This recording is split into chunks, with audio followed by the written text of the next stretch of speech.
the Gospel of John, chapter 1, beginning at verse 19.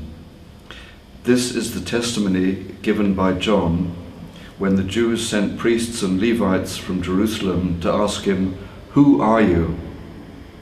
He confessed and did not deny it, but confessed, "I am not the Messiah." And they asked him, "What then? Are you Elijah?" He said, "I am not." "Are you the prophet?" He answered, "No." Then they said to him, "Who are you? Let us have an answer for those who sent us. What do you say about yourself?" He said, "I am the voice of one crying out in the wilderness, 'Make straight the way of the Lord,' as the prophet Isaiah said." Now they had been sent from the Pharisees.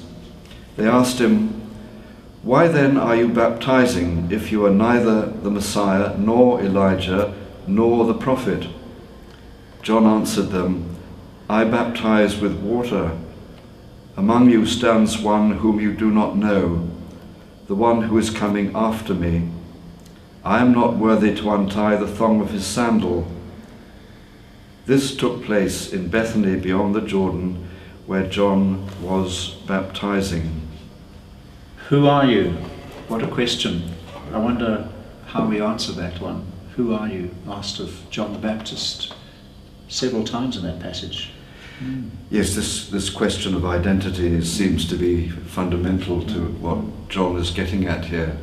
And it's couched in a dialogue with the Pharisees who keep asking pointed questions like, "Who are you? Who are you?" So I'm intrigued at, as they begin to ask, "Who are you?" of John the Baptist, they come back into the Old Testament. Are you the prophet? Are you Elijah? Right. What's the background to that question, Raymond? Well, I think in the passage they're trying to, they're sort of fishing for a precedent to categorize Jesus. So was there an expectation?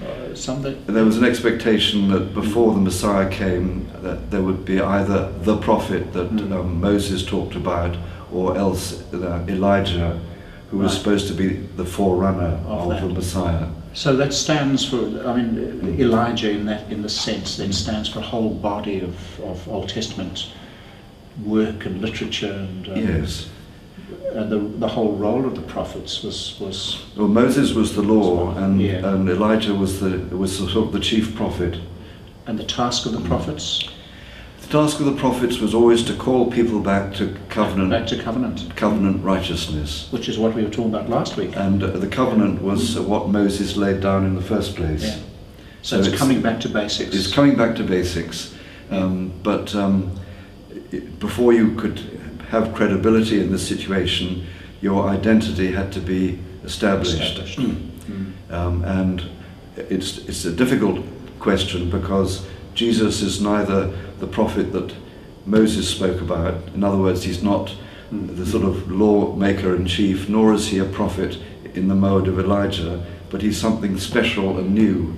And what John is doing is witnessing to this new thing in the person of Jesus. And they're finding it very, very hard to get hold of.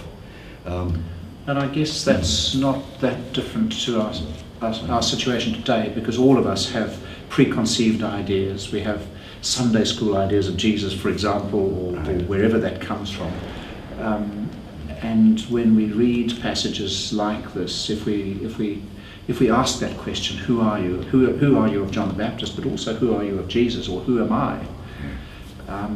We sometimes have to perhaps move into uncomfortable space. The whole image of the wilderness in these John passages is, I think, symbolic of that.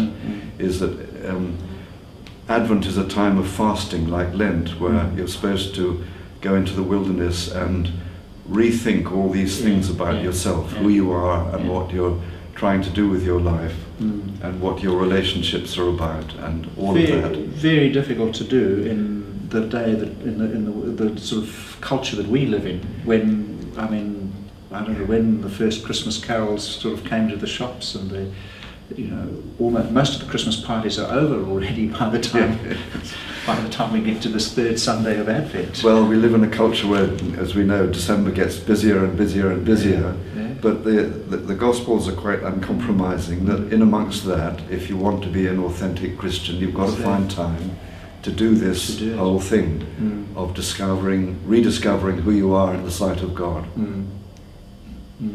And that there's no shortcut to that. You can't sort of read it off a Christmas card or something like that. It's got to be some work you do in your own heart.